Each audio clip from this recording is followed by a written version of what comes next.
Vamos a presentar ahora a nuestra siguiente invitada que nos va a acompañar esta mañana. Ana María Galmes Balmaceda, directora de comunicaciones del Opus Dei, está con nosotros. Hay varios elementos interesantes de conversar. Muchísimas gracias por estar aquí en el estudio. Bienvenida, buenos días. Hola Juan Manuel, hola Connie, muchas gracias por esta invitación. Una de ellas es que el vicario del Opus Dei terminó la investigación en contra del sacerdote Patricio Astorquiza, pero se han recibido algunas denuncias de nuevas denuncias de abuso sexual. Ya nos vamos a meter ese tema.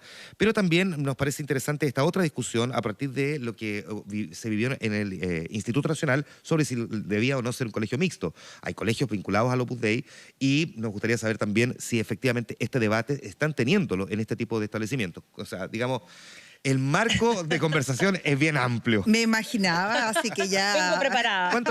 No sé si vengo preparada porque obviamente vamos a hacer un poco de marco de diferencia. A la hora de los colegios creo que sería más justo que estuviera la gente que trabaja en los colegios, pero sí puedo de alguna manera hablar un poco de lo que es la libertad de poder elegir una opción educacional y también cómo establecer que un colegio sea mixto o no mixto no es ni bueno ni malo, son opciones educacionales y para mí no es ni dogma de fe el que sea mejor uno que otro. Ya, ahí nos vamos a meter en eso. Antes déjame darle este marco, porque el Opus Dei pareciera estar como en la memoria colectiva, digamos, en la escena, en la esfera pública, muy, muy presente, pero no tengo tan claro cuántas personas pertenecen al Opus Dei en Chile hoy.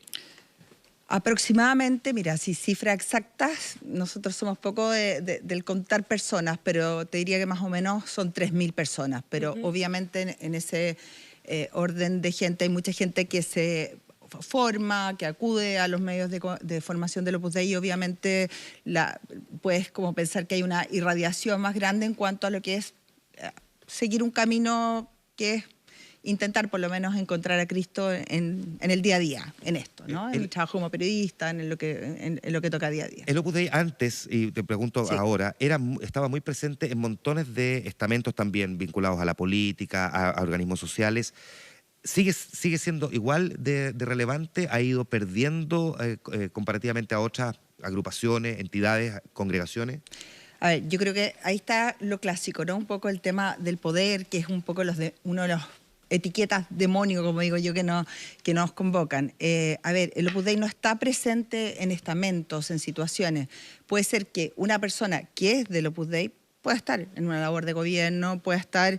La verdad que la gran mayoría de las personas que somos del Opus Dei somos gente común y corriente de la calle, que trabaja en trabajos muy anónimos, que haya un par de personas que yo diría que incluso se cuentan con los dedos de la mano que puedan estar o en política o en un tema de economía o en temas educacionales como nos nombrábamos recién, la verdad que son muy pocos. Entonces yo diría que es más bien como arquetipos que quedan funcionando en cuanto a como poder. A propósito de estos arquetipos o eventualmente prejuicios o estereotipos o lo que uno quiera, exacto. Probablemente el Opus Dei en su momento, bueno, se instalan ciertos estereotipos respecto de la adscripción al Opus Dei, muy asociado a sectores sociales, muy asociado a sectores políticos también, como dice Juan Manuel, porque como que más gente de derecha y más gente de los sectores económicos acomodados pertenece al Opus Dei, con un foco muy puesto en el tema educación, que es parte importante de la vocación del Opus Dei. Esa es un poquitito parte de no quiero decir la caricatura, porque no es necesariamente una caricatura, es el imaginario de la gente asocia el Opus Dei a esto. Déjame hacerte una pregunta súper básica, Ana María. ¿A qué adscribe alguien que pertenece al Opus Dei? El Opus Dei es una prelatura, no es una congregación. Exacto, que pueden hacer esa diferencia. Es una diferencia bien importante. Una prelatura es una especie de constitución, ¿verdad? Que se genera por una decisión personal, en este caso el Papa Juan Pablo II, en su momento. No, es una estructura jurídica que nace en el Concilio Vaticano II. Nace desde ahí, ¿verdad? Exacto, no es un tema de Juan Pablo II. No, tienes razón, pero fue elegida como prelatura en el año 82, y ahí ya estaba Juan Pablo II en su momento. Vale la pena hacer esa distinción porque no es lo mismo la Compañía de Jesús o no es lo mismo que el Opus Dei. Son instancias jurídicamente incluso distintas y desde el punto de vista de la irradiación del mensaje o de la doctrina también son distintos. ¿Cuál es la diferencia fundamental para ti, que estás desde adentro? Yo creo que la diferencia fundamental, que es algo que hoy día se habla con mucha naturalidad, pero es el papel de los laicos en lo que es la iglesia, que para nosotros, bueno, es algo como muy del día a día. Yo creo que en Chile ha costado que entre porque somos un país muy clerical, o sea, la figura del cura es siempre como el que habla sobre temas de iglesia, entonces cuesta hacer el switch. Pienso que lo estamos haciendo, todo lo que ha pasado ha ayudado a eso, a que los laicos tenemos un papel fundamental dentro de la iglesia. Déjame seguir. Y esa es como la diferencia. Déjame seguir bajando un poco Sí. por donde me gustaría llevarte un segundo. En algún momento se dijo que parte de ese sello que tiene el Opus Dei lo tenía a salvo de todo tipo de denuncias, de escándalos y de situaciones incómodas, que en un primer momento atacaron fuerte a los legionarios de Cristo en Chile, ¿verdad? Fue probablemente el primer gran movimiento o agrupación de católicos que se vio complicada y envuelta en situaciones, partiendo por Marcial Maciel y después otras situaciones internas. Y el Opus Dei todavía está impoluto. Sin embargo, hoy día nos hemos enterado de casos también de abuso dentro del Opus Dei. ¿Qué explicación se han dado ustedes internamente para que, en definitiva, y a pesar de la forma en que se hacen las cosas, de cómo escogen a las personas, porque hay criterios de, comillas, selección de personal que son bien particulares también? Los mismos jesuitas se han encontrado hoy día haciéndose la misma pregunta. El otro día uno de ellos nos decía, nosotros que hacíamos alarde de 14 años de estudio, de doctorado, de profesiones, de viaje, dictando cátedra, finalmente también hemos visto que entre los nuestros ha habido gente que ha abusado de otras personas. ¿Qué cuestionamientos han hecho ustedes de esa situación y qué explicación se han dado también para que finalmente el Opus también esté exhibiendo casos de abuso? Bueno, yo creo que es parte de la naturaleza humana, o sea, a ver, también ese es otro arquetipo, ¿no? Como que en el Opus Dei no puedan pasar estas cosas. Yo creo que pasan igual porque somos iglesia. Y no quiero hablar de fenómeno porque es un escándalo, ¿no? Un escándalo el de los abusos. Obviamente que afecta a toda la iglesia, nos tiene con un dolor muy grande como iglesia. A ver, ¿por qué a los del Opus Dei no les podía tocar, digamos? O sea, nosotros, obviamente, tú lo decías recién, hay medidas de prudencia. A ver, no hay selección de personal porque como no, es una cosa yo lo digo vocacional, entre comillas. Sí, yo lo digo muy entre comillas. Sí, por supuesto, pero no existe ninguna parte como procedimiento tal cual, ¿verdad? Así es. Pero hay criterios. Hay criterios y más bien hay cuidados, Claro. Hay protocolos, hay medidas, sobre todo en el cuidado de lo que es la protección de menores, en el trabajo con colegios, todos los temas que sabemos, ¿no? Pero en definitiva, bueno, eso da cuenta de un proceso universal por lo demás, porque no estamos hablando, tú ponías el ejemplo recién de los legionarios, pero estamos viendo que es un tema que el Papa se ha centrado porque es un flagelo que en este minuto nos está zarandeando como iglesia, y eso nos está al mismo tiempo permitiendo aprender muchas cosas, viendo cosas, reconociendo, dando cuenta de cosas que a lo mejor se sabían y nada, se guardaban o no se sabían manejar. O sea, yo creo que esto ha sido un doloroso doctorado para darse cuenta de algo que estaba ahí muy fuertemente. Cuando estallaron los casos en otras congregaciones o prelaturas, etcétera, para no circunscribirlo a nada muy específico, ¿el Opus Dei empezó también algún proceso de investigación interna para saber si tenía situaciones que en algún momento le podían estallar o no? A ver, yo creo que en este era caso, mejor saberlo que sentarse a esperar, sí, digamos, bajo esa por supuesto. lógica. En este caso particular, que es por el que yo estoy aquí hoy, es un caso muy reciente en cuanto a saberlo. De hecho, como lo dice el primer comunicado que dimos a conocer el 1 de febrero, esto es una investigación previa que partió en octubre del año pasado, cuando empezaron como a ver ciertas informaciones que dijeron inquietarse, y por lo tanto ahí es donde se abre esta investigación previa. Pero recién la primera denuncia la recibimos a fines de diciembre. Entonces, obviamente así como que nos hemos sentado a pensar, como a lo mejor le tocó hacer otras instituciones, no, es una cosa bastante más reciente, por eso hemos ido aprendiendo en el camino. Es el primer caso que nos toca, que nos duele profundamente, pero bueno, como iglesia lo venimos viviendo durante todo el año 2018. Entonces ha sido un tema muy doloroso que obviamente te lleva a preguntarte muchas cosas y que te lleva a preguntarte a ti como laico, un laico comprometido, a decir, bueno, también cuánta culpa tengo yo en esta crisis. Porque ¿y qué culpa pueden tener los laicos en esa crisis? A lo mejor cosas que puedo haber visto o que me pueden haber parecido curiosas y a lo mejor no las hice ver. son preguntas que uno se va haciendo, ¿no? Porque de alguna manera la crisis de la iglesia no es solamente de los curas, es una iglesia, es una crisis de todos los que somos católicos, porque estoy pensando en esa frase que el Papa fue muy fuerte en la Avenida de Chile, no la supimos leer en ese minuto, porque yo creo que post Iquique es donde empieza a haber la lectura profunda, pero... ¿La ausencia de gente? No, no lectura, la ausencia de gente. ¿Qué en el lectura fondo, no hicimos en su momento? Yo creo que la lectura es cuando el Papa habla de un clericalismo fuerte en Chile. Yo pienso que a mí, por ejemplo, me hizo mucho sentido lo que le habló a los sacerdotes y a los obispos de la catedral. O sea, yo he llevado a profundizar en lo personal, siendo que no soy ni cura, ese mensaje, porque ahí había mucho contenido. O sea, en otros países el Papa ha puesto otros focos, pero en Chile puso el y lo foco puso en el clericalismo. documento que les entregó después allá en Roma también, Bueno, mucho muy énfasis en ese fuerte, punto. muy fuerte. Ahora, Perdón, pero dio señales al menos confusas, porque también tuvo montones de cuestionamientos, al punto de que en algún momento incluso desde Roma tuvo que pedir disculpas al respecto, porque permitió que lo acompañara durante el viaje en Chile, el Papa Francisco, un sacerdote que estaba persistentemente cuestionado. Barros. Claro, que es el obispo Barros, por encubrimiento. Bueno, yo precisamente para mí el Papa es un ejemplo, fíjate, él mete la pata, sabe pedir perdón y toma decisiones. Y yo creo que eso también es un modo de vivir el Evangelio muy coherente, porque yo por lo menos meto la pata todos los días, muchas veces. Y creo y ni que... me pregunta a mí. Sí.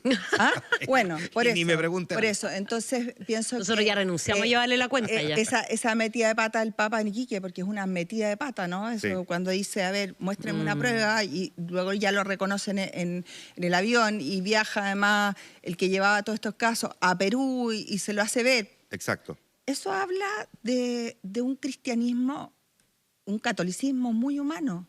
O sea, que no pasa por no equivocarte. Ahora, hay quienes se preguntan por qué tardó tanto tiempo el Papa, por ejemplo, en remover a Ricardo Esati de la jefatura de la Iglesia en Santiago.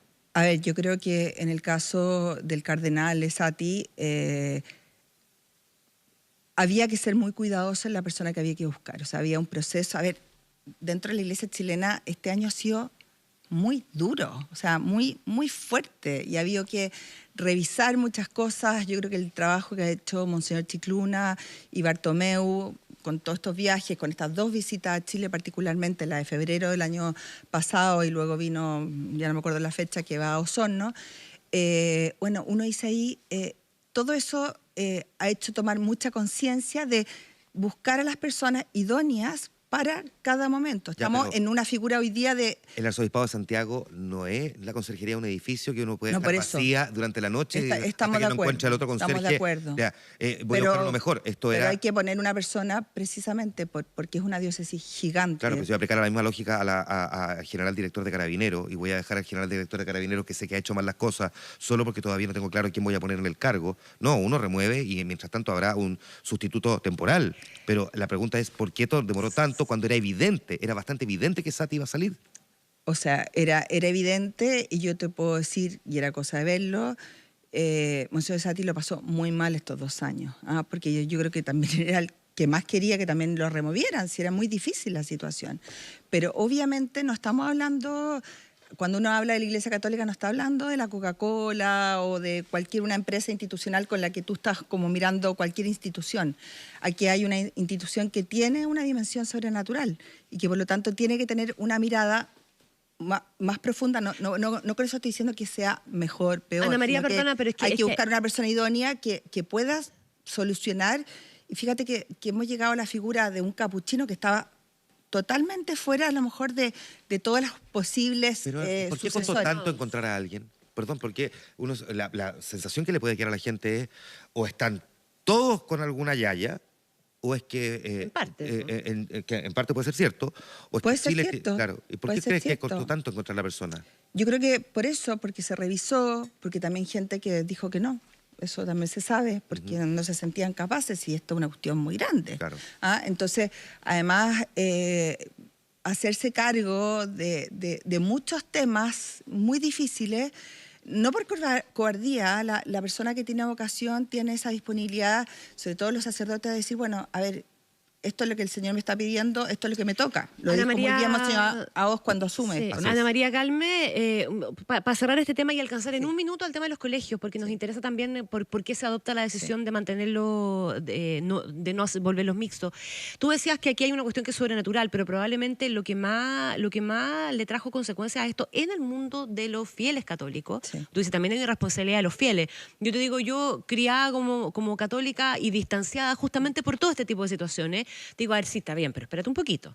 O sea, yo me he estado, y yo sé que represento a muchas personas cercanas por lo menos, que piensan un poco lo mismo, uno termina distanciándose porque considera al final del día que no se está actuando de la mejor manera para salvar la crisis y terminas arrastrando y hundiendo más la institución por una inacción que no tiene nada que ver con lo sobrenatural. Ojalá hubiera tenido que ver con eso, sino que tiene que ver estrictamente con la condición humana de cuidarse y de proteger y de salvar la parcela.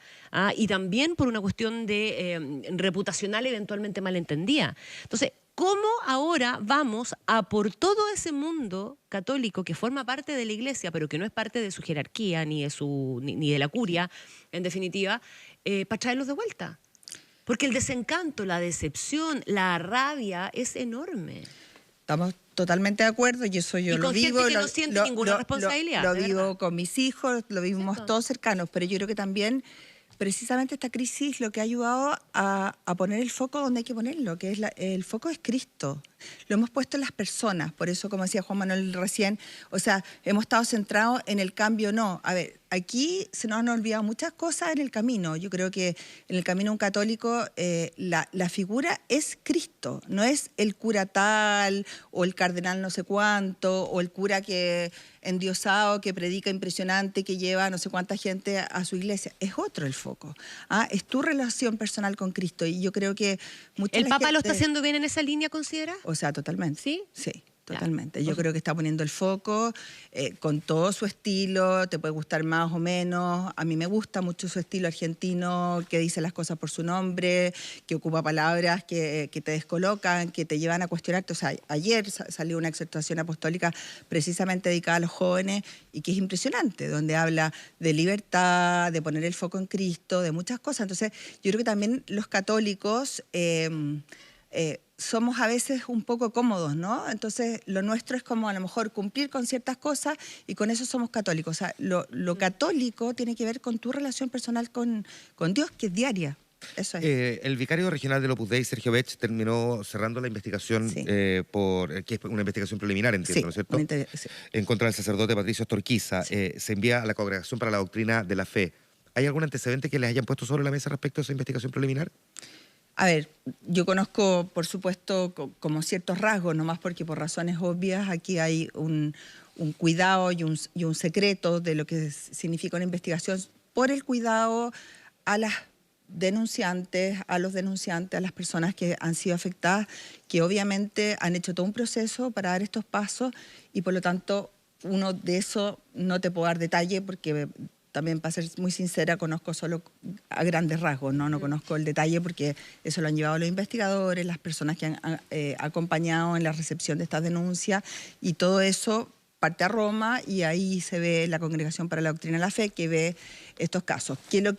¿Por qué se mandan a Roma? Porque nos parecen verosímiles, porque nos parecen creíbles y luego ya la Congregación para la Doctrina de la Fe ve si son las sanciones, todo lo que corresponde en un proceso canónico. Ana María, ¿cuál es el valor en 30 segundos de la educación, de la formación diferenciada por la cual el Opus Dei termina tomando la decisión de no volver mixtos los colegios? A ver, tiene que ver con una administra? opción de madurez distinta de lo que son hombres y mujeres. Es una opción, como te lo decía al comienzo, absolutamente libre, no es un dogma de fe. Yo con esto quiero como subrayar que no son ni mejores ni peores los colegios mixtos o de educación diferenciada. Yo tengo amigas que son del Opus Dei, tienen sus hijos en colegios mixtos. Yo eduqué a mis hijos en colegios de educación diferenciada. Veo que hay madureces distintas, intereses diferentes, pero bueno, Esa es la razón. Esa es la razón, no hay una razón más de fondo. Te queremos agradecer el que hayas conversado esta mañana con nosotros en esta primera parte del programa, un tema, o varios temas en realidad, que se cruzan con el Opus Dei, así que muchísimas gracias Ana María Galmes, directora de comunicaciones del Opus Dei, por estar aquí en el estudio con Gracias, Ana nosotros. María. Muchas gracias a ustedes por la invitación. 8